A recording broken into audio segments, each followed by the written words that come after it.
Bom, estamos em contato com um dos grandes goleiros da história da Ponte Preta, a Ponte que tem uma escola de goleiros, revelou muitos goleiros e um dos principais da história e que jogou muito derby para falar com a gente é o Alexandre Negri, que hoje está morando no Chipre e já já ele vai falar da história dele também, mais recente no Chipre. Ô Alexandre, um abraço para você, prazer em tê-lo conosco aqui na Bandeirantes. Eu acho que falar de derby é falar muito da sua história, né? Bom, Breno, é um prazer muito grande tá tendo essa oportunidade de falar com todos vocês, né? Um abraço a todos os pontepretanos, né, que vai estar aqui nos ouvindo. Realmente, né, falar de derby é lembrar, né, uma nostalgia muito grande, né? Eu praticamente cresci, né, e me desenvolvi dentro da Ponte Preta. Então, assim, o derby sempre ficou marcado, né, na minha história, porque, como eu disse, né, dos 12 anos até o profissional, era o que nos movia, né, a motivação que a gente tinha, né, tanto do lado, né, como jogador de futebol, movido pela torcida, a paixão da cidade de Campinas em relação aos derbys. Então, é muito legal estar tendo essa oportunidade de poder falar sobre o derby. Aliás, queria que você falasse, a gente até conversava antes da entrevista que como profissional você jogou muitos derbys, né? Mas tem um gosto especial o seu primeiro derby com a camisa da Ponte?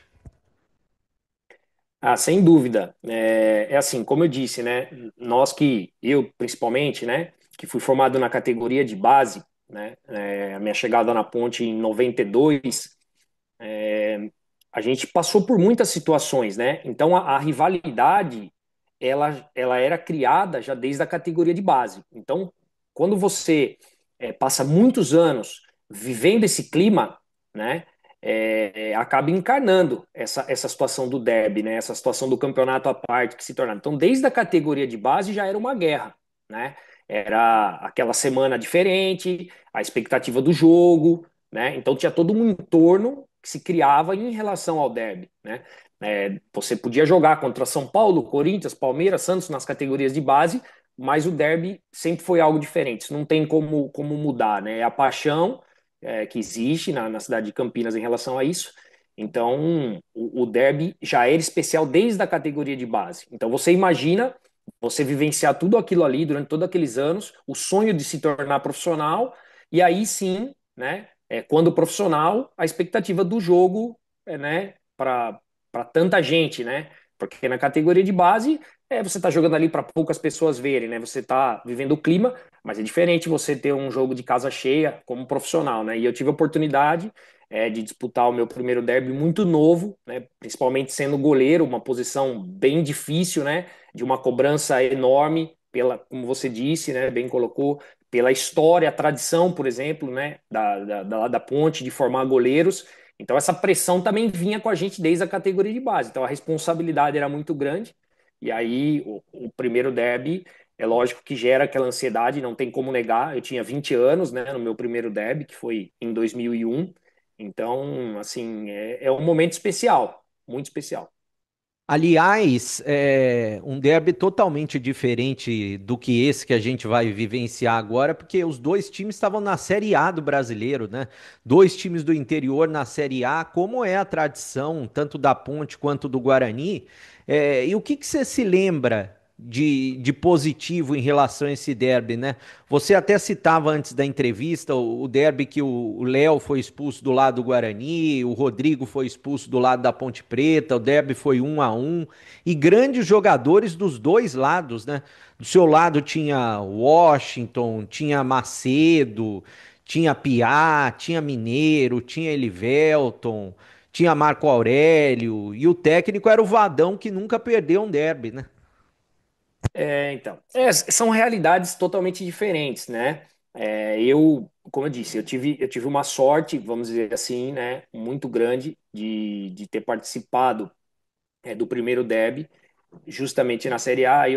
Né, todos os anos, aliás, né, eu permaneci na Ponte Preta até o final de 2003, né, saí no começo de 2004, com a Ponte Preta sempre jogando a Série A. Então, eu no profissional, só no Campeonato Paulista de 99, que a Ponte Preta ainda estava na Série A2, que eu acabei ficando no banco em alguns jogos, né? Mas já no Brasileiro, eu sempre peguei a fase da Ponte na Série A, né? Eu como profissional, né? Na categoria de base não, porque eu peguei a Ponte aí em Série B algumas vezes, mas no profissional sempre na Série A.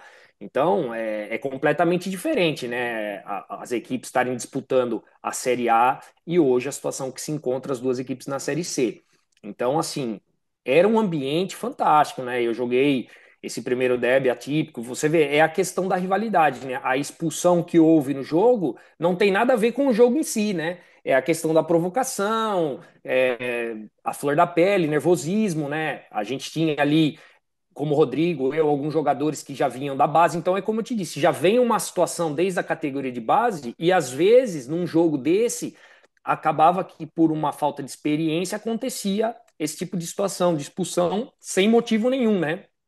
E então, assim, mas jogo de casa cheia, se eu não me engano, nesse primeiro derby tinha mais de 17 mil pessoas no estado da Ponte, que era o que a gente estava acostumado a vivenciar, porque as duas equipes na Série A, a motivação do torcedor, ela é diferente. Né? Não adianta falar que, eu sou torcedor e vejo meu time jogando contra o Guarani, contra o Palmeiras, contra o Flamengo, e hoje, né, analisar e ver alguns times que disputam a Série C. Então, era um ambiente completamente diferente do que se vive hoje.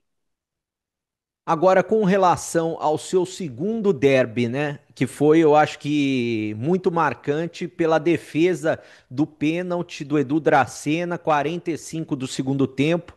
A Ponte que empatou o jogo com o Washington, né? O Zé Afonso fez. Na verdade, o Washington fez o primeiro gol, né? O Zé Afonso empatou o jogo e o Guarani poderia ter virado.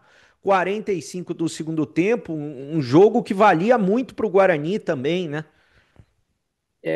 Esse jogo, na verdade, Breno, assim, eu sempre falo, né? Eu disputei alguns derbys como titular. Esse jogo foi o jogo que mais me marcou pela situação do pênalti, porque para o goleiro é aquele momento especial e por todo o contexto, né? Naquela época, só para relembrar, era o torneio Rio-São Paulo, porém, pela a regra do campeonato, era para cair o pior paulista e o pior carioca. Então nós, como o Guarani, nós estávamos disputando, né? Quem ficaria em último. Essa era a penúltima rodada do torneio Rio-São Paulo. E se o Guarani fizesse aquele gol e eu não pegasse o pênalti, a gente seria rebaixado. Porque o Guarani passaria 3 pontos na nossa frente, jogaria o último jogo contra o Botafogo no Rio e nós jogávamos contra o Palmeiras em casa. Mas aí já não dependia mais da gente. A gente tinha que ganhar o jogo, o Guarani perder. Então, quando sai o pênalti, né? E é uma coisa que marca demais, porque eu tenho muitos amigos ponte-pretanos e eu tenho histórias, né, de alguns ponte-pretanos que depois me confidenciaram, que quando sai o pênalti, boa parte da torcida da Ponte que estava lá na outra cabeceira já começaram a descer e ir embora, porque ficou aquela confusão, demora, né, até que o pênalti seja batido. Então, muitos torcedores já estavam indo embora, contando com a derrota e a decepção do provável rebaixamento. Então, quando eu faço a defesa do pênalti, a emoção, né, para mim e para a torcida, né? Porque foi a esperança, né? Então, aquilo marcou muito, né? A minha história com o torcedor da Ponte e, lógico, né? Para a carreira de um atleta, num momento tão importante e crucial, você ter essa felicidade, ficou marcado, né? Então, depois daquilo ali eu deslanchei e logo em seguida veio o outro derby que talvez seja um dos mais importantes da história para o torcedor, que foi a quebra do tabu depois do Campeonato Brasileiro. Então nós depois ganhamos do Palmeiras em casa, o Guarani acabou entre aspas sendo rebaixado, depois acabaram com o torneio de São Paulo, então o Guarani não foi rebaixado na verdade, mas oficialmente deveria. E aí veio o tabu no Campeonato Brasileiro, que aí eu também, como titular, lá no Brinco de Ouro também, a gente teve a quebra do tabu. Então, esses dois derbys nesse espaço curto, né? Rio, São Paulo e Campeonato Brasileiro, me marcaram demais com a torcida da Ponte. Aliás, esse derby, né, foram dois derbys memoráveis, né? O torcedor da Ponte, eu acho que lembra até hoje desses dois, mas em especial esse no brinco da quebra do tabu, mais de 15 anos da Ponte sem ganhar do Guarani. Quando o Guarani abriu 2-0, sinceramente, o que que passou pela sua cabeça? Tipo, ó, já era o Não, jogo. você tem que ser assim, não adianta ficar contando história. A verdade é a verdade. A gente sabia, né, que a equipe do Guarani também era uma equipe forte. Então, assim, realmente, você está jogando na casa do adversário, né, com a pressão do nosso lado, né, E porque foi tinha numa aquela segunda-feira à gozação. noite, né? A arquibancada caiu já no aquecimento. Então, quer dizer, já começou a criar um clima complicado, que nem eu tinha todos os meus familiares, né? Que eu sou de Jundiaí, mas eu morei em Campinas a vida toda por causa da ponte. Familiares na arquibancada, quer dizer, você fazendo aquecimento, aquela confusão, a arquibancada caindo. A pressão era toda nossa, né? O Guarani, na verdade, jogava solto, né? Quem tinha que. A pressão de ganhar o jogo era nossa. E aí você sai perdendo de 2-0, realmente já começa a passar um filme na cabeça. Eu acho que. Acho não, né? O ponto-chave, acho que daquele jogo, né? Lógico, existem diversas opiniões, mas a gente, como você citou anteriormente, a gente tinha uma equipe muito forte, né? Jogadores de muita qualidade também, de muita personalidade.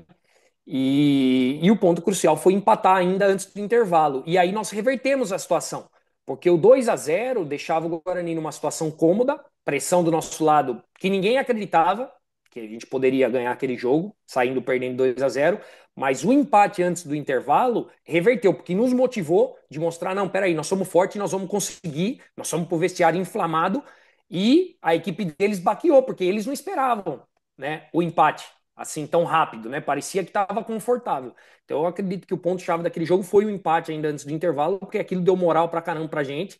E aí no segundo tempo, aí nós atropelamos, né? Aliás, Vadão era o técnico também, né? Vadão foi seu técnico em vários derbys, né? O que que você pode falar? O que que o Vadão fazia de diferente em relação aos derbys? Cara, assim, eu, né, como disse, né, subi pro profissional muito cedo. Lógico que quem me deu a primeira oportunidade no profissional foi o Marco Aurélio, né, Moreira, que é quem eu devo muito a chance de ter estreado, né, de ter acreditado em mim. Mas eu tive muito tempo sob o comando do Vadão. E o Vadão, ele era um cara assim, já muito adiantado na época dele como treinador, no sentido de saber administrar grupo de jogadores, entendeu? O Vadão sempre foi um cara que soube trazer o jogador pro lado dele, entendeu?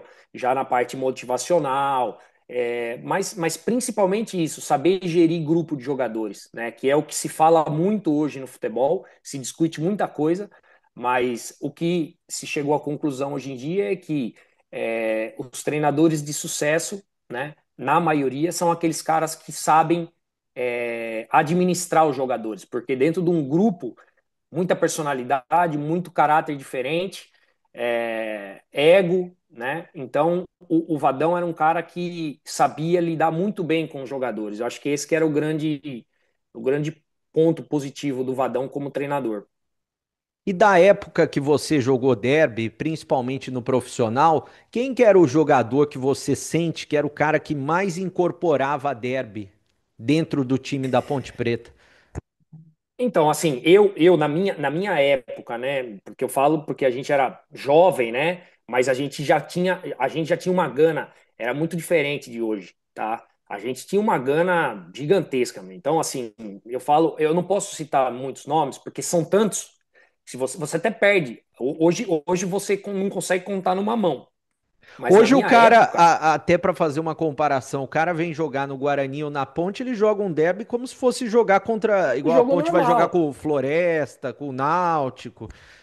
Então, é isso que eu te digo. A questão de você vir da categoria de base e outra, nós enfrentamos situações, sem querer criticar, era o que era, de condições assim, básicas do básico, em categoria de base, alojamento, nós não tínhamos luxo, nós não tínhamos nada. Então a gente cresceu, cara, com aquela fome de vencer na vida, que é o que parece que muitas vezes falta hoje para molecada. Não digo que os caras têm que sofrer o que nós sofremos, e talvez quem veio antes de mim também sofreu mais, talvez, mas, cara, a gente passou por muita dificuldade, nós não tínhamos luxo, entendeu? Eu, por exemplo, na Ponte, o meu sonho era me tornar profissional, a gente não recebia um centavo, até chegar na categoria juniores eu não recebia um centavo, a Ponte Preta me deu moradia, né, café da manhã, almoço e janta, escola do governo, de grátis, à noite, e acabou. Esse era o que a gente tinha.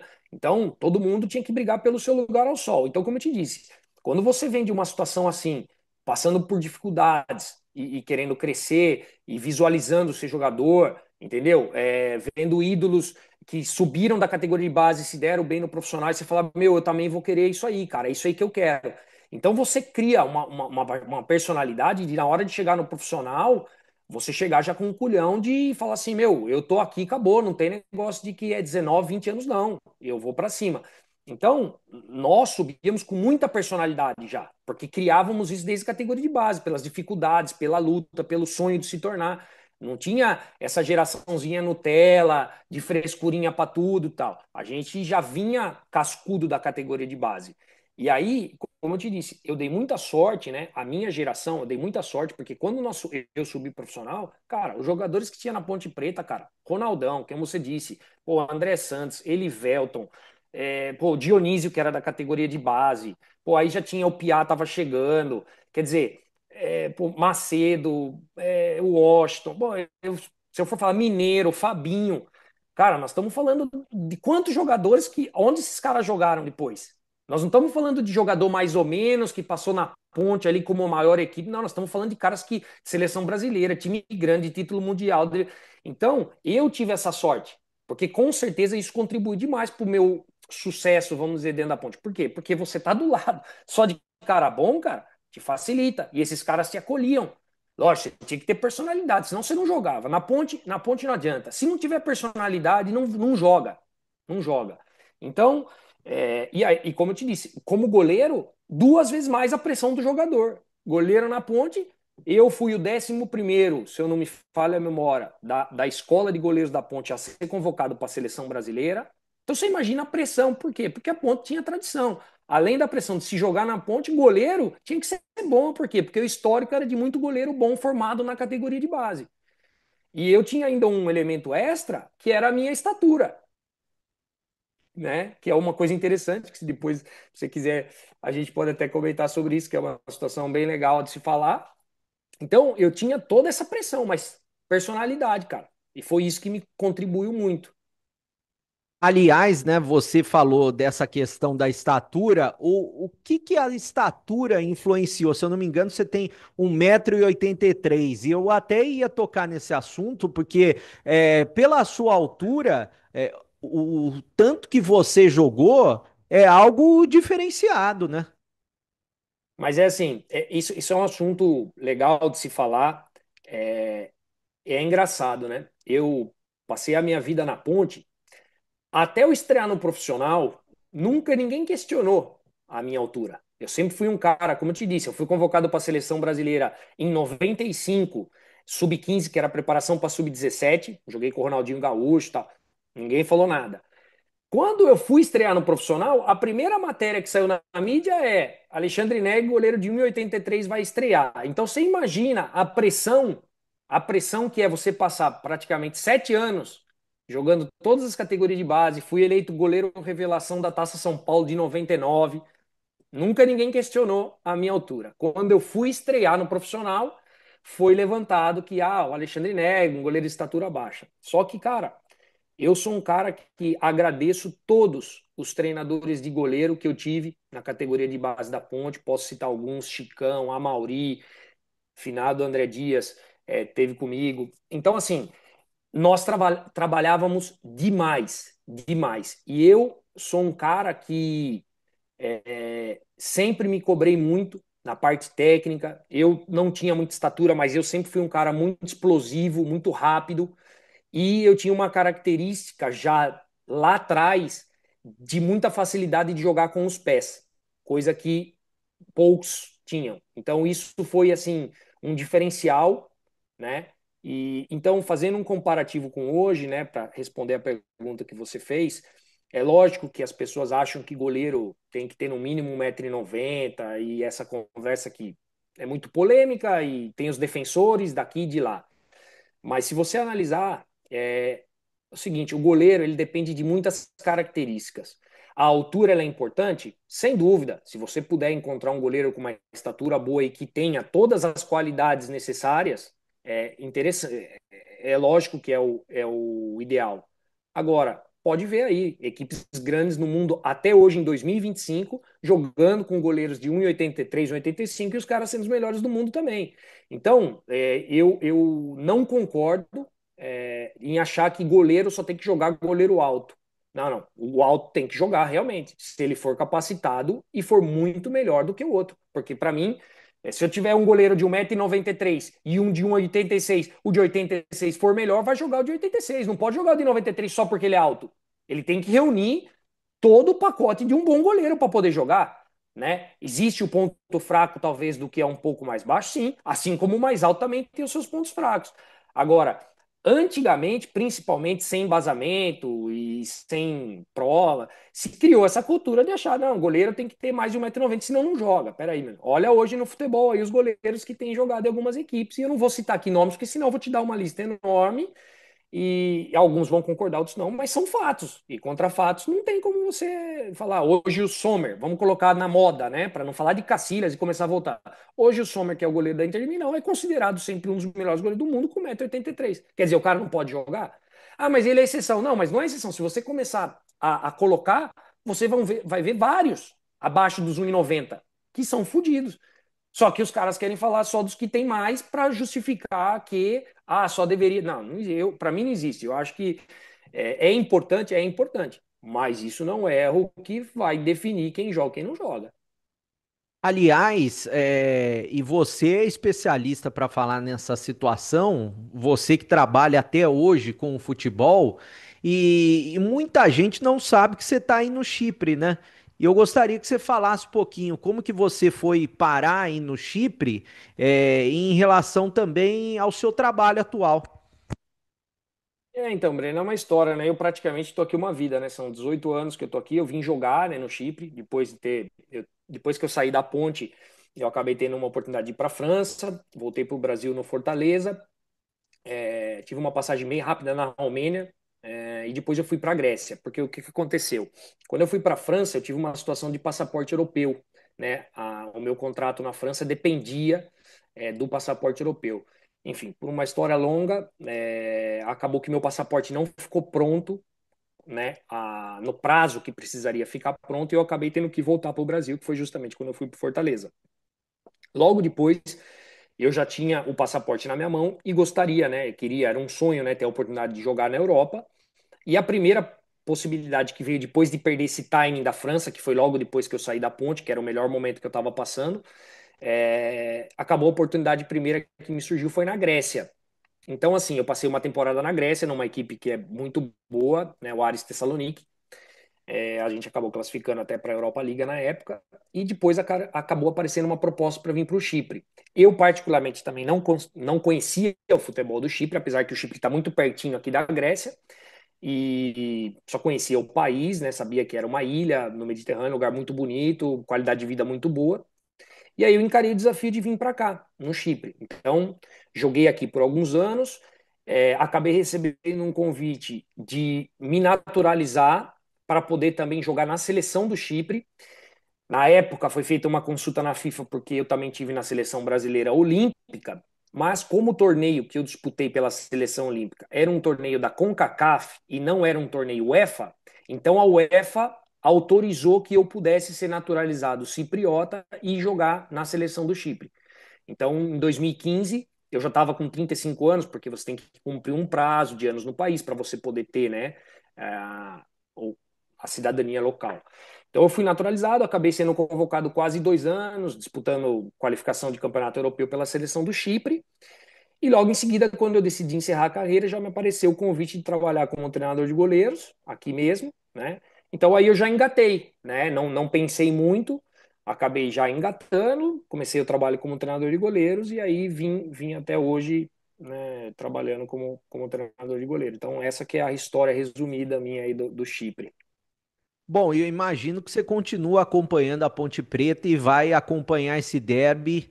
E quero te agradecer pela participação aqui na Bandeirantes, desejando sucesso na sua sequência também, como profissional aí. E você continua acompanhando a Ponte, né? Não, acompanho, Breno. É lógico que agora um pouco menos, é uma dificuldade um pouco maior, né, de assistir jogos, né, como eu te disse, né, na Série A você tem uma facilidade maior, né, de direito televisivo, onde passa os jogos, mas as notícias, é claro que a gente acompanha, a internet ajuda muito nesse sentido, né? Então a gente acompanha. É claro que, como eu disse, né, é difícil para nós que passamos o que passamos na Ponte. Hoje tem que ver os dois clubes na Série C. Dói, né? Você saber da grandeza das duas equipes. Mas enfim, é o que é. E eu sempre estou acompanhando, sempre acompanho as notícias, os resultados. A gente acaba tendo um carinho, né? Como eu disse, eu fui criado dentro da Ponte. Acaba que a gente se torna ponte pretano pela paixão, né, por tudo que nós vivemos ali dentro. Então, sempre que posso, eu estou acompanhando, sim.